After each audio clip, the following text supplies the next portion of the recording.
Welcome to Revelations TV, The Interview, with me, Doug Harris, and today it's my great pleasure to welcome Alistair McGrath. Thank you for joining us today, Alistair. Pleasure to be here. Alistair is an Anglican priest, he's a theologian, a Christian apologist, author, so many other things, as well as Professor of Theology, Ministry and Education at King's College London. A wealth, I think, for you. I mean, I could have carried on my introduction from what I found for about another 3 or 4 minutes, I think, because you've been so many things over the years. And we want to talk about some of those things today, but can we begin really with what it was like growing up in Northern Ireland in the 50s and 60s? Well, it was very exciting. I think one of the things I remember most about growing up in Northern Ireland was how when I moved to England, it all seemed rather of a different age. I mean, for me, one of the great excitements, for example, was the Donaghadee Donkey Derby. Now, this was the big thing of my youth. And looking back on it, I feel that perhaps there are more exciting things in life. But for me, that was a social highlight. Well, I mean, were the Troubles developing? Did they affect you at any time, really personally? I mean, I know it affected everybody to one degree or another that lived there, but for you personally in any way? Well, the Troubles really began in the late 60s, and I left Northern Ireland in 71. So really, I was there when they were beginning. But the signs that things were not good were there a long time before that. I think that's probably one of the reasons why I was an atheist as a younger person, because I looked at Northern Ireland and I said, look, there's religious violence, religious tension. If there was no religion, there'd be no violence, no tension. So get rid of religion, the world's a better place. And it's a very simple way of thinking, but that's the way it seemed to me when I was 16. And I guess it probably affected many other young people in Ireland at that time, because everybody said it was religion that was the problem. And it's a real question of whether that was true, but that's certainly the way it was put over. But, I mean, Ireland was a very religious country in those days. Did you have any Christian religious input of any sort as you were growing up? Well, I had a lot of religious input, but it was really like, a ball hitting a wall and bouncing back. All this input really confirmed me in my view it was all really yesterday's stuff, that the future wasn't going to be like this. And I really had this very strong sense, which I think many people had in those days, that this is the last hurrah, that in effect the next generation, this is going to be out, that in effect there's a secular generation on its way and I'm going to be in its vanguard. So there was this sense, I think, which many people who were growing up in the 60s felt, that they were on the threshold of a new secular age, and everybody likes to be part of the future. Mm-hmm. Was it just that? I mean, as you say, you looked at the Troubles and say this was caused by religion, therefore that I'm going to give up, I'm going to be an atheist. Was it just that, or were there other things in the mix that caused you to develop your atheistic views? Well, yes, there were other things in the mix. For example, at school, I knew I wanted to be a scientist. And again, it just seemed to me so obvious. Science disproves God, And I listen to Richard Dawkins today and I say, hey, I used to think that too, which is all nostalgic stuff. But, really that was very, very significant for me, because it just seemed to me that science necessarily entails atheism. And therefore, for me, it just seemed that really things were very, very obvious. And that was the way my mind was at that stage. Mm. As you say, you wanted to be a scientist, you wanted to develop these areas, and you started your education, certainly your higher education, with these atheistic views. At what point and how did they begin to change, and doubts about atheism came in? Well, it seems strange for an atheist to have doubts, but actually they began to emerge. I think anyone who believes something, a worldview, for example, is aware that there are points where the theory doesn't quite match up with the outside world. And even before I went to Oxford to study science properly, I was beginning to think, actually, there are one or two things here that don't really fit. And so when I went to Oxford to study science properly, I said, look, I've really got to keep an open mind about this. You know, I'm going to study science properly. Let's just make sure we can close the door for one last time on this religion thing. And as I talked to friends who were Christians, as I began to reflect, I think two things really began to impact on me. One was, look, atheism actually isn't quite as well evidenced. It's not as robust as I thought it was. And then I began to discover, to my discomfort, that actually Christianity seemed to make an awful lot more sense than I'd imagined. So I found myself between a rock and a hard place, that actually, you know, I was beginning to realize that maybe I'd made some hasty conclusions. And I don't know if there was ever a sort of moment of devastating illumination. I don't think there was. But what I know was I went to Oxford as an atheist in October 1971. And when I came home for the Christmas vacations that year in December, I believed in God. So something happened in between. It's interesting because what you're saying there is you looked at Christianity. Now, a lot of people think, well, it's all faith and you don't have to put any thinking into it. Now, I know as we develop your story, we're going to find that's not true. But at that early stage, did you really set out to look at what Christianity, and even just with your head to start with, is this true? Is this real? And how did you begin to, where did you begin to look for those things? Well, I think I had a very intellectual conversion. And I want to say immediately that not many people do that, but this is the way I came to faith. And I think it was more just, I wanted to be sure. It's a bit like, you know, you're driving your car, you have a quick look left and right, and you think, I'll just look one more time in case something's coming very quickly. And I wanted closure. And my expectation is going to be, look, you're Oxford now, you know, you'll be able to shut this thing down and then you can move ahead. But it just proved out to be not that straightforward.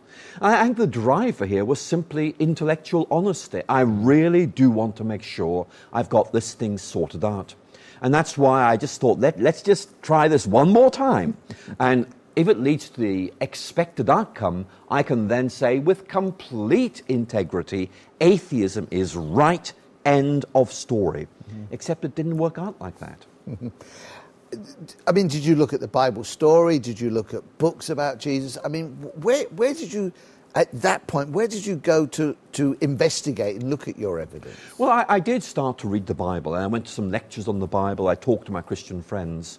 I think one of the things I discovered, to my embarrassment, was that I didn't really know as much about Christianity as I thought I did. And again, as I listen to Christopher Hitchens or Richard Dawkins these days, you know, I think I was in good company. You know, that very often people reject a kind of caricature of the real thing rather than the real thing itself. And that's what I did. But I didn't know that. See, that's one of the things, as I look back on my own conversion, I think is relevant to other people today. Very often you have these very strange ideas about what Christianity is. You get them from the back of a cornflakes packet or, you know, Vogue magazine or something. But very often they don't come from a serious reflection on what Christianity is, or by reading Christian books, or by talking to Christian people. You get these caricatures.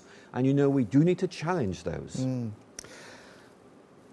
In changing your thinking, as you say, you started studying science as an atheist, and within that first term, things had changed for you. Did it change the way you looked at science after that? I think it didn't change what I thought as a scientist. It did change my appreciation of the difference it made. Let me give an example. As a scientist, as an atheist, I was quite happy to say, look, there is no purpose in the universe. It is just meaningless. But it's interesting to study it, so let's do science.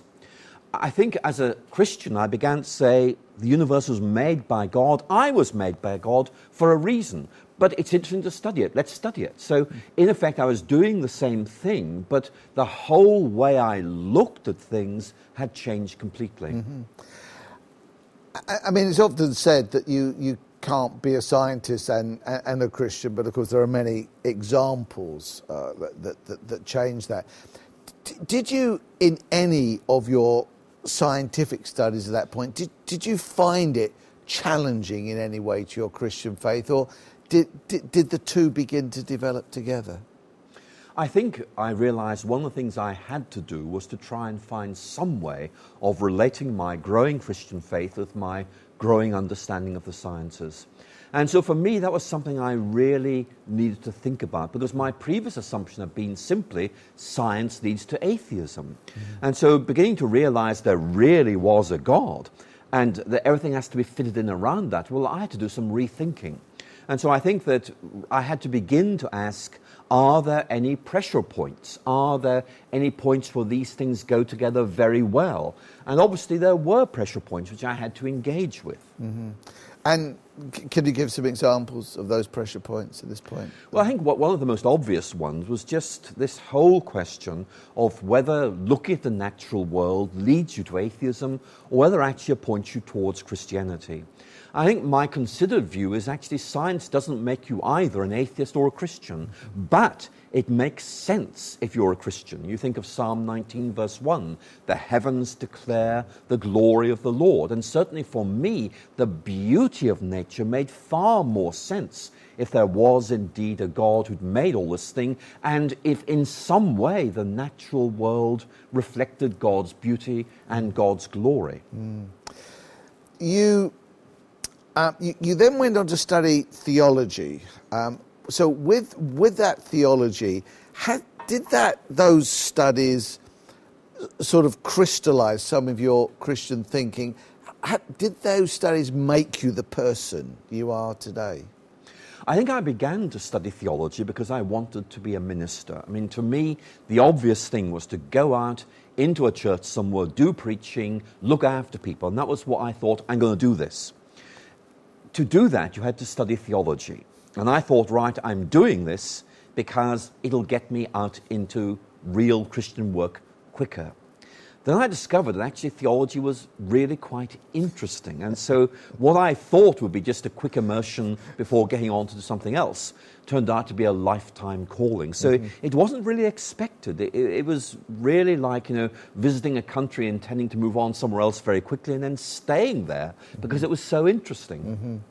And did it develop your thinking? I mean, are there things today that you believe and teach, and we'll come on to some of those in a moment, that really came out of that original study of theology and the study of God, the finding out of who he is and what he has done? I think studying theology really brought home to me, I need to know why I believe certain things. I can't just say, I believe in the Trinity. I need to say, why? What's the reason for this? And then, more than that, I need to say, how would I explain this to somebody? And then, more than that, I need to be able to say, if this is true, here is the difference that it makes. So, evidence, explanation, the difference it makes. So in many ways it forced me to go deeper.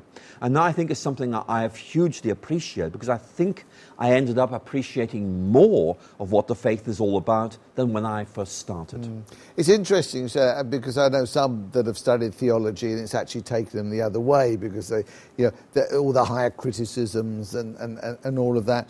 But it's interesting for you, it led you to see these differences and see who God was. And of course, write about them since. I mean, I know that's jumping forward a little bit, but certainly, a number of us will have read your books where you seek to really show us that there is a reason for believing. I mean, this whole area of apologetics. Maybe just ask you, what really made you go down that line and really help people to understand these things? Well, I think it may have been my own history, because if you begin as an atheist, thinking Christianity says one thing, and then discovering it says something rather different, and that turns out to be very exciting and right, you realize maybe we need to help people to understand what Christianity really is, and to be able to explain what Christians believe and why. And so in many ways, my own journey to faith brought home to me the importance of apologetics. Now, I think since then it's become much more important. The rise of the new atheism has really made people ask questions, good questions, and we need to be able to answer them. And by God's grace, there are answers that we can give. And so in many ways, for me, apologetics is about saying, here is what Christians believe, here is why they believe them, and here is why they change things completely. So for me, apologetics really is something the church needs to be doing in a big way. It's interesting because you talk about asking questions there.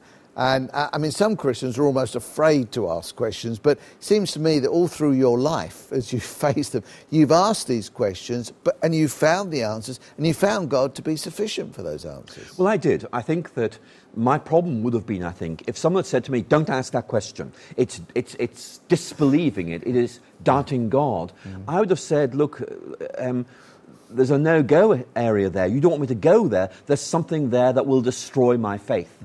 Well, I said, no. God is bigger than you think. There's an answer there. I'm going to find it. And actually, what I have found is my own journey of faith has been that of reassurance, of, in effect, discovering the Christian faith really makes sense. And I keep coming back to something that C.S. Lewis said, because it's so good. I believe in Christianity as I believe that the sun has risen, not just because I see it, but because by it I see everything else. In other words, there's evidence for it, but it makes so much sense of things, it's got to be right. And if I had held back, I think I might have lost my faith. Instead, I developed it and realized just how great God is and how great the Christian faith is. Because I guess those questions, whether we ask them or not, or whether we push them down, in the end, the pushing of them down can actually lead us to problems, because there's always a weakness, as it were, in that foundation. But asking them and getting them answered actually lays a very firm foundation, doesn't it?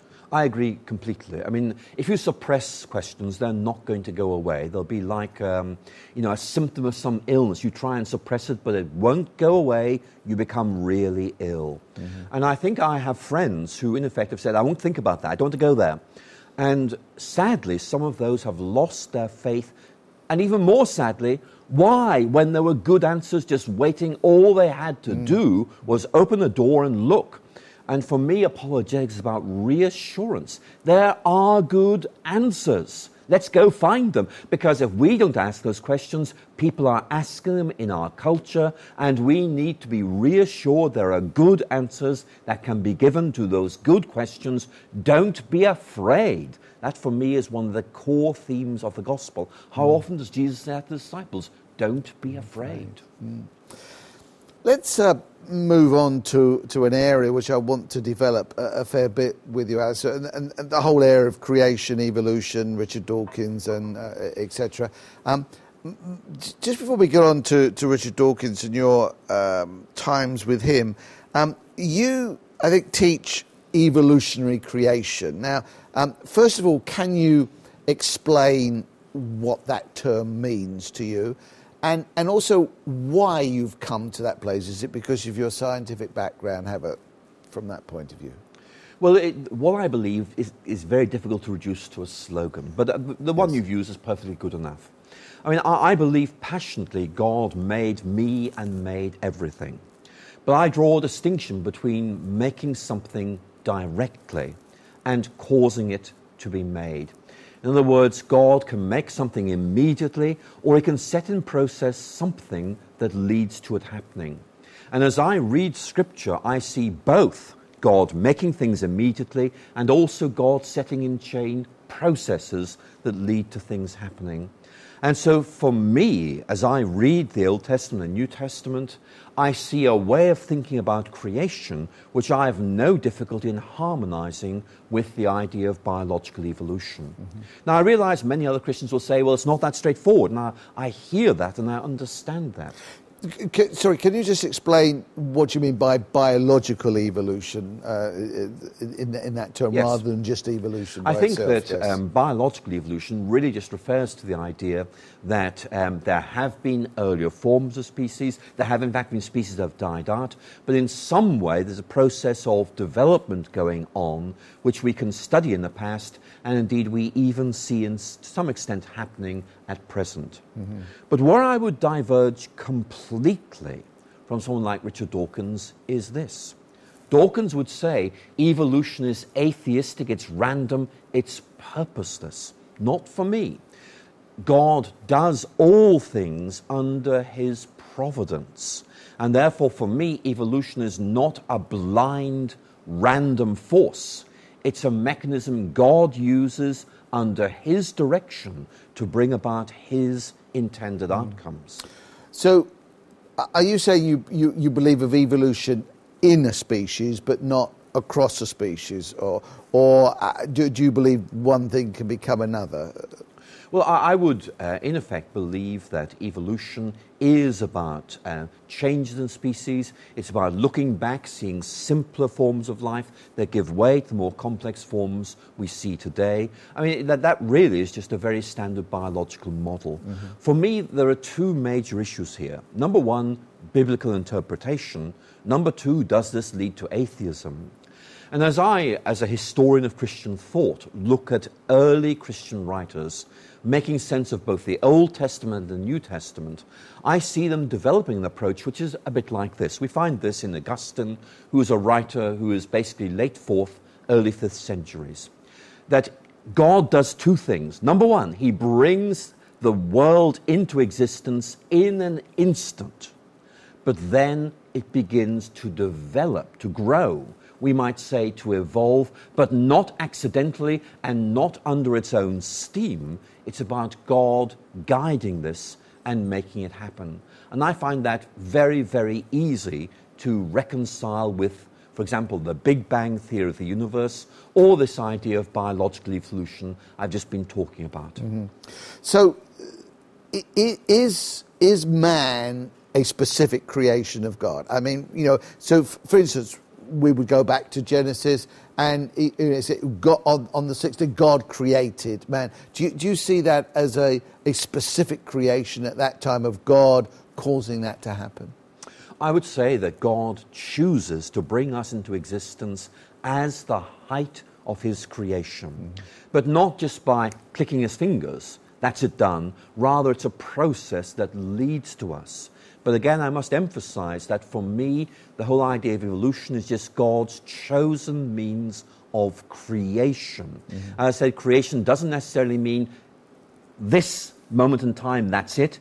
It can mean God saying, let's press the button, so to speak, and a process happens which leads to this, and that is no less creation. So for me, creation is a big picture.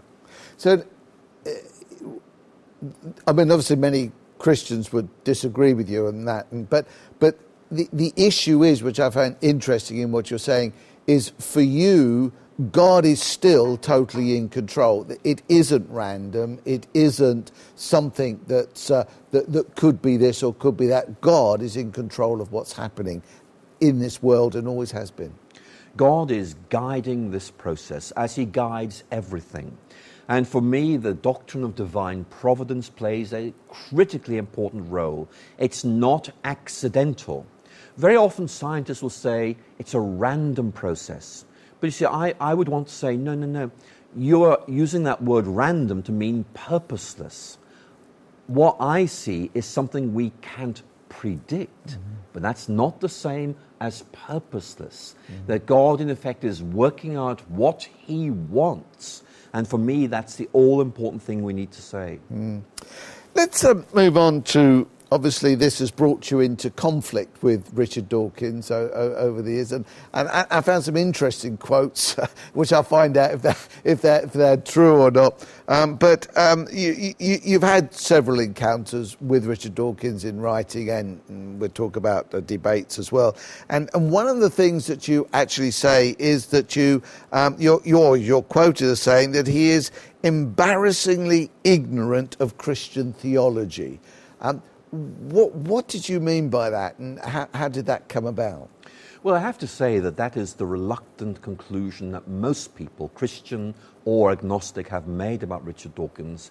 He has his own understanding of what Christianity is, and Christians have tried to explain what they believe and why, but he keeps repeating these old slogans, like, for example, if Christians were consistent in their interpretation of the Old Testament, they would kill their children for disobeying them. Well, I mean, I know of no Christian thinker who thinks that. So what I would want to say is I I am very pleased that Richard Dawkins engages with Christianity. I just wish he would take the trouble to find out what it says properly, because then it would be a meaningful discussion. I mean, isn't this the problem of several? And obviously Richard Dawkins is well known, other people are well known, but many others that are not well known is that they have their own idea of Christianity. And I was very interested because this is what you said you had when you first looked at it. They have their own idea of Christianity, but it doesn't seem you and many others have said to him, this is not true. It doesn't seem to make any difference to them whatsoever. Well, no, it makes no difference to them, because if they were to respond to this challenge, in effect, it would make their case for atheism rather more difficult and rather less convincing. So I do have the impression, I say it with great sadness, that the driver here is to make atheism look good rather than to find out what really is the case. I mean, I don't misrepresent atheism. Why should I? Why don't they just return to the compliment? Then we could have a decent discussion. But I really do find this alarming. Again, for example, Philip Pullman in his Dark Materials portrays Christianity in a very strange way. So again, my plea is just, look, let's get this one right. I have nothing to be frightened of from this engagement. I'm just irritated that they don't take the trouble to find out what Christians think. There are enough of them around. Why don't they ask them? How did you get on in the debate with it? I mean, did you question whether you should debate him, or were you really ready to do so? And how did it go? How did you find that exchange? I think it is very important for Christians to show that they have nothing to be afraid of. And certainly that's one thing I'd want to say very clearly to anyone who's watching this program. There is nothing to be afraid of. What we do need to do, though, is to show that in public. And therefore, debates, I think, do need to take place. The much more important debates are the conversations that viewers of this program will have with their family, with their friends in shopping malls. But with the debates I've had with Richard Dawkins and with others, it's been rather like, one of these wild westerns, where, the gunslingers are, creeping up each other, and they shoot. But they miss each other because they're shooting past each other. And I do have this feeling that very often Richard Dawkins will deliver a set piece. And the only response I can make is, well, look, I mean, I don't believe that stuff. I mean, why are you pretending Christians do? I do get a little bit angry about that, I'm afraid. There are good questions that need to be asked, and I'm all up for that. But caricatures, reduction to stereotypes, doesn't help at all. You've talked about our viewers talking in the shopping malls, across the garden fence, etc. Let me ask you, I mean, if they've got, and we're going to talk a little more about new atheism and all that, but if they've got, let's talk, say, an atheist neighbour or friend, and they are misrepresenting Christianity, oh, you Christians believe, etc., how would you encourage that Christian to begin to interact and communicate with them? Well, I think that's a very good question. And I think what I'd want to say is, look, you don't need to be aggressive, you don't need to be rude, you just need to challenge. For example, your friend says to you, hey, you're a Christian, you believe in this weird sky god. Well, you might say, oh, that is a ludicrous misrepresentation of my position. Well, the conversation ends there. Or you might say, hey, that's really interesting. Actually, I don't really believe that. Let me tell you what I do believe. I believe in a God who loves me and actually loves you as well, and really is the one who makes sense of life and gives me a reason to live. Let me tell you about that. I mean, if the door opens for a conversation, take it further. I mean, the important thing is to keep that conversation going. Or again, if they say to you, hey, you guys believe in this Trinity thing, that's just so weird. I mean, I couldn't believe that rubbish. Say, I understand where you're coming from. Let me tell you what I believe about God. And you'll see, it really does make sense, but it needs a bit of explaining. Let's go have a cup of coffee and we'll talk about this. If they're interested, keep the conversation going. Because I think sometimes we're a little hesitant as Christians to get into the quote debate and that. But when you look back in the book of Acts, I mean, that's exactly what Paul was doing, wasn't it? He would go in and he would debate with people. And I guess some people feel they can't do that.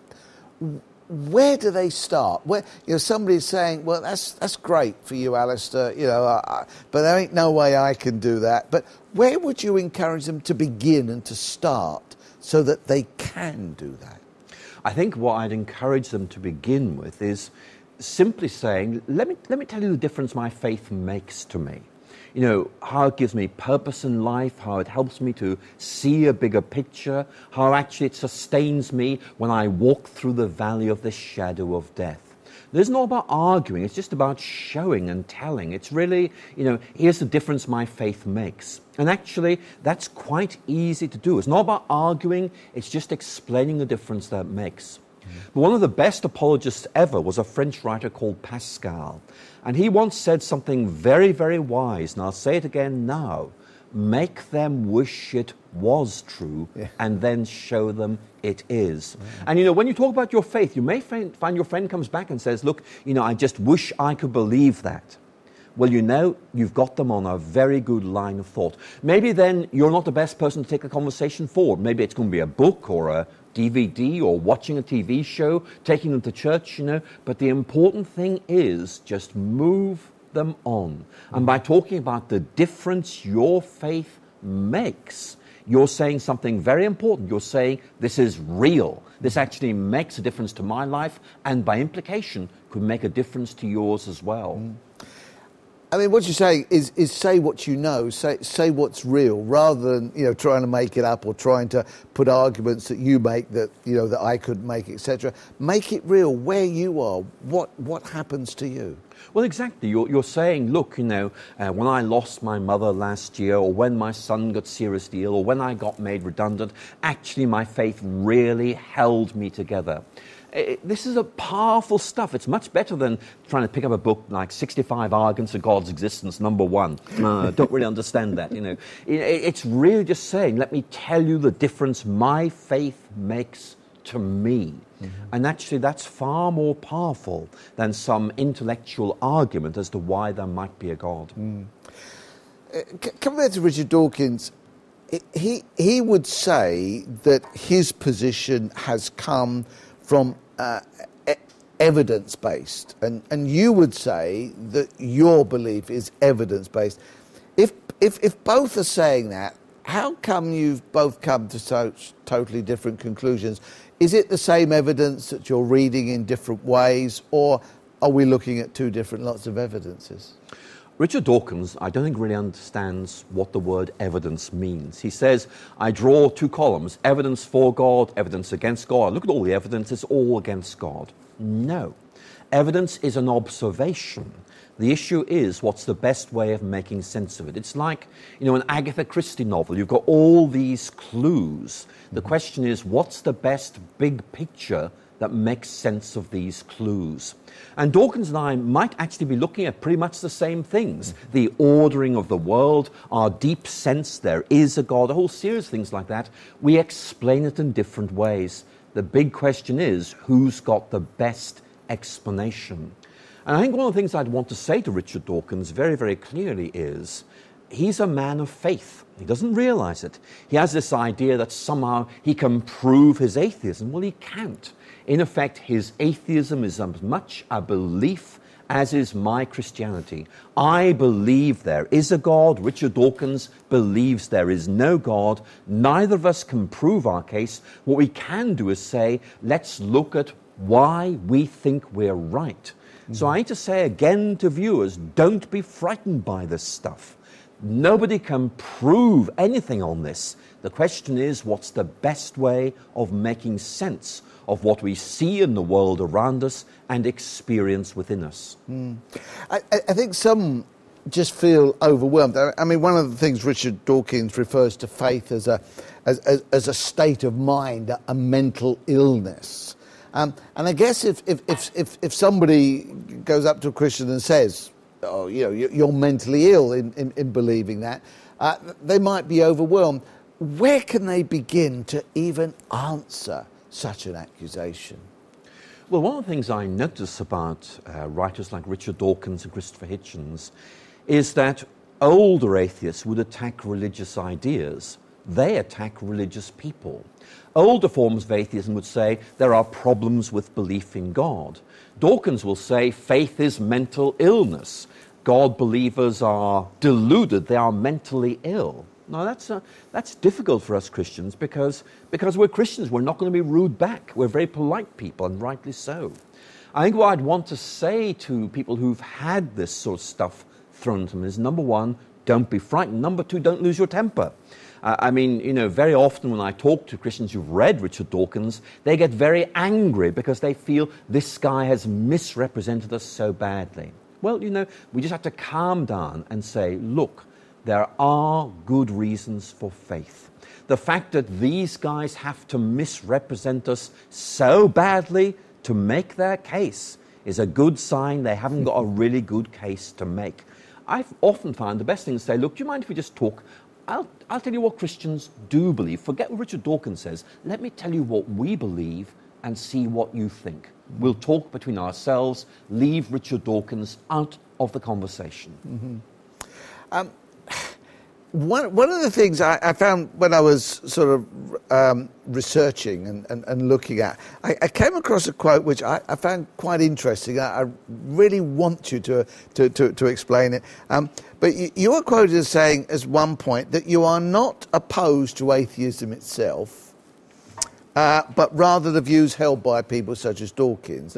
That sort of led me to ask two questions, which I'm going to ask you now. I mean, first, what do you mean that you are not opposed to atheism itself? What I'm saying is I have no difficulty when my friends or colleagues say to me, look, I'm an atheist. I'm not going to say you're a fool, you're deluded, because I'm aware that that's not necessarily where they want to be or where they're going to end up. It's simply where they are at the moment. Mm-hmm.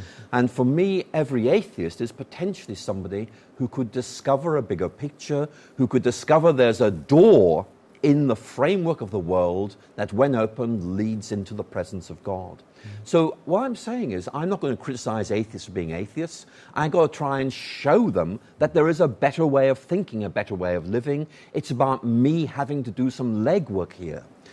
I do, however, have grave difficulties with the form of atheism I find with Richard Dawkins, because it's aggressive, it's dismissive, it's arrogant. Mm-hmm. But frankly, most atheists feel that way too.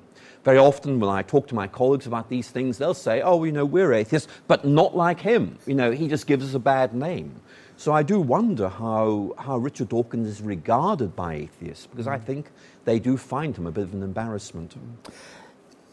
And I guess that attitude that you explained there is really one we need to have with all peoples. In other words, you don't start criticising them for what you are. You find out why they are what they are, what has led them to what they are. And you said something very interesting earlier on, which I'd like you to develop a bit.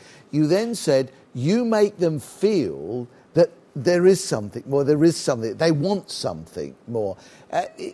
Is that the sort of way, when you're communicating to people, that's really what you're aiming to do? Well, it is really. I mean, when I talk to my friends who are atheists or whatever, I don't take the view I'm going to slam them for what they are. I'm going to talk to them and say, tell me what really matters to you, tell me why you are there. But I'm also going to talk about who I am and how I've come to be there. And in effect, I'm saying, tell me your story, I'll tell you mine, let's compare notes. Mm-hmm. Not in the sort of sense that is just, accidental or arbitrary, but rather, I think I do have a better story to tell. And again, I want to reassure people that telling their story of faith is far more compelling and exciting and convincing than they may realize. You don't need to criticize your friends for not believing Christianity. You can say, look, here's why I have found Jesus Christ or God to be so wonderful, and see where that takes you. Mm-hmm. This whole area of science and faith, again, I guess it's the headlines that people say, and I know people face these issues because people say science disproves God, and you talked about Dawkins having his two columns, and everything is against God. Can you tell us some of the areas of science and what you see in this world, etc., that you would put in the area for God? Well, let's look at one, which is a very good one to look at. Supposing you and I were having a conversation 100 years ago, okay? Obviously we wouldn't, but let's just imagine that, okay? Let's say we're talking about the latest scientific consensus on where the world came from. 100 years ago, the universe has always been here. That's the scientific consensus. This idea Christians have about creation doesn't really make much sense, does it? Fast forward to today, the scientific consensus has changed completely. The universe came into being from nothing. Mm-hmm. Now, suddenly the Christian language creation makes so much more sense. Let's go back to a debate of 1948. Bertrand Russell, a great atheist, versus Frederick Copleston on the question of God. It's a big debate. It looks at morality, a whole series of things. Copleston, the Christian, wins some bits, but he loses one bit, which is, do we need to invoke God to explain the universe? Russell just says, always been here, we don't need God. They repeated that debate 50 years ago, afterwards in 1998. William Lane Craig, the Christian, versus Anthony Flew, an atheist. And on that point, Flew found himself in serious trouble. And as you know, he died a few years back, but he died believing in some kind of God, partly because of that line of argument. 2 points to make here. Number one, science changes its mind. That's why it's so successful. 100 years ago, it thought that. Nowadays, exactly the opposite. What will it believe in 100 years' time? We don't really know. Richard Dawkins presents his own reading of science as if it's science's last word. It's not. It's just what we think at the moment. It may change. Number two, the idea that the world, the universe came into being is very difficult to explain without the idea of God. It's a good example of the way in which things have changed very significantly in a pro-faith direction. Very interesting. I suppose a lot of us don't think that way. Obviously, as you've studied all this, it's great to hear this being put together because in one sense, of course, the Bible has never changed. The Bible has always been the Bible. Science has changed, evidence has changed, and it's very interesting to be able to bring some of that together. One of the things that has changed in many ways is atheism, and you use a phrase now called new atheism, and not just you, many others. You've used other things, other terminology as well as we've gone through this discussion. You've talked about aggressive atheism, and I guess the way I look at it is when I was first saved and back in the 60s, atheism wasn't really a belief. It was a non-belief. You did not believe in God. It's now very, very different, isn't it? How is this new atheism, this aggressive atheism, how is it impinging on Christians, and what should we be concerned about and being ready to deal with? It's a very good question. The phrase, the new atheism, began to be used in 2006. And it was a phrase coined by journalists. And what they were trying to do was to say, look, we're used to atheists who don't believe in God, but they're always very polite about faith. And then there are these new guys who are rubbishing faith, and they're rubbishing believers. They're very aggressive, they're very dismissive. That's the new atheism. And in many ways, that's the form of atheism we find of Richard Dawkins or Christopher Hitchens. They attack religious beliefs, they attack religious people. And I think that it's very, very difficult for ordinary Christian believers to cope with this, because it's almost like a bullying rhetoric. You're a fool, you're deluded, you're an idiot. And it's almost as if you've got to defend yourself as a person before you start talking about your ideas. I think there are several things I need to say. First of all, most other atheists are shamed by this new atheism. They feel it is dogmatic, it's arrogant, it in effect is a public relations disaster for atheism. So we need to say that. But secondly, the media, to begin with, loved the new atheism because it's all about these beautiful sound bites. You know, God is a delusion. Dawkins, religion poisons everything. Hitchens. I mean, that's the sort of thing you can go to town with. It's about novelty value. But you see, the problem about novelty is that it doesn't last for very long. And here we are, you know, we're about 5 years after the new atheism came into being, and nowadays people tend to be rather different. Well, you know, that was 5 years ago. What we're talking about now, because things have moved on. And what I think is really interesting is this. The new atheism has made it much easier to talk about God now than at any time in the recent past. The conversation has moved on, because people aren't satisfied with what the new atheism is saying, and they're looking for answers. So, again, to viewers to this program, people want to talk about God, and they're interested, and they're not persuaded by the new atheism. You've got a story to tell. Make sure you tell it. I mean, it seems what you're saying there is we've got to be careful that we don't fall into the trap of just defending ourselves. In other words, if the atheist calls us a fool and deluded, that the trap is that we start trying to defend that, and we're on the back foot from that point of view. What you're saying is ignore that and start with where you are and who you are and what you do believe.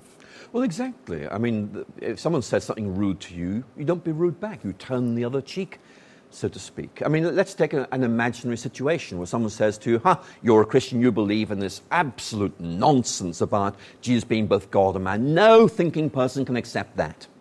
You say, oh, well, yes, I do believe something like that, but let me tell you why. And actually, it is really so exciting. And actually, it's not that, I'm wrong to think this. It's just that human reason isn't good enough to be able to fit this in. It's just too big, too wonderful for us to take in fully. Now, let me tell you why I think this, and then the difference it makes. And actually, you'll find they're interested. And actually, sometimes your friends will kind of way set up a position hoping you're going to knock it down because they want to move on in their lives, but they need somebody to sort this one out for them. So don't be frightened. Just say, well, that's very interesting. Let me tell you what I think, and then we'll see where we go from there. Say what you think. Don't feel you have to continue the debate on their terms. Set out what you think and why, and make sure you tell them the difference it makes. Do you think this new atheism is affecting some aspects of the church? I mean, do you feel it sort of brings to some aspects the sort of the rabbit hole effect that we're all gonna, or the ostrich effect, putting your head in the sand, because we're just too afraid to do it? Do you think it is? And if so, what should the church be doing in these days?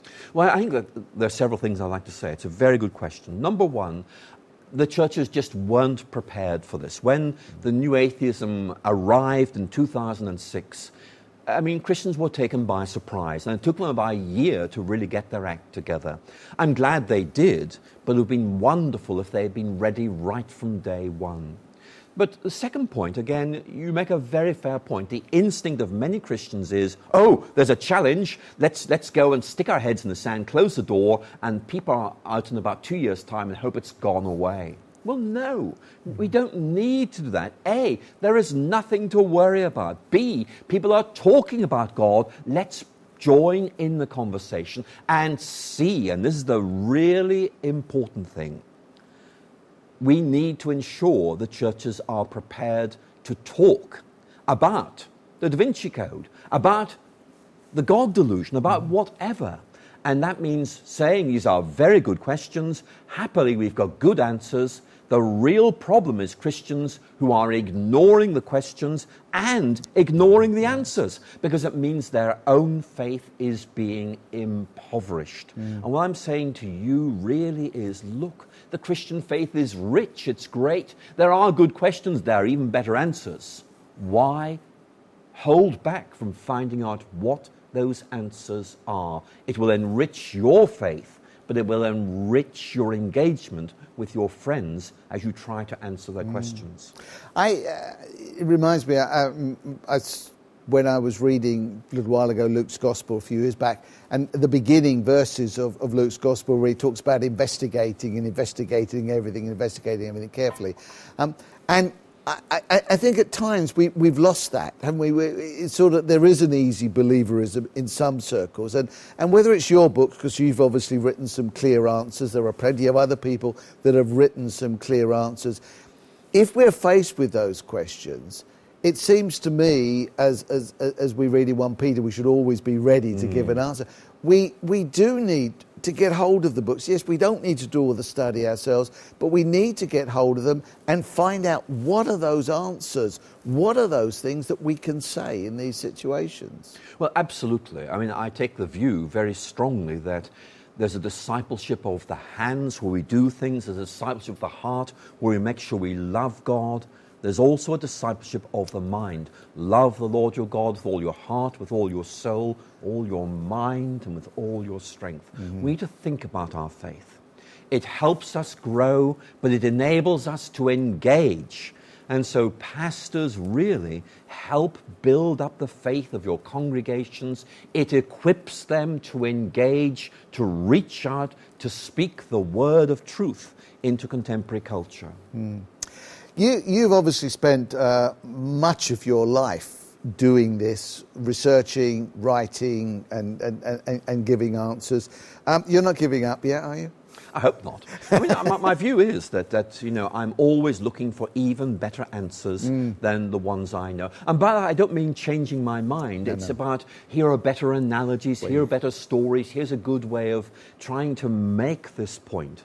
And actually, I think that really is something we need to think about. Not just, this is right, but here's a really good way of communicating it. I mean, let me give you an example. I mean, one of my friends is John Lennox, an Oxford professor, who is very, very good at arguing with Richard Dawkins. And Dawkins is saying, look, science explains everything. You don't need religion.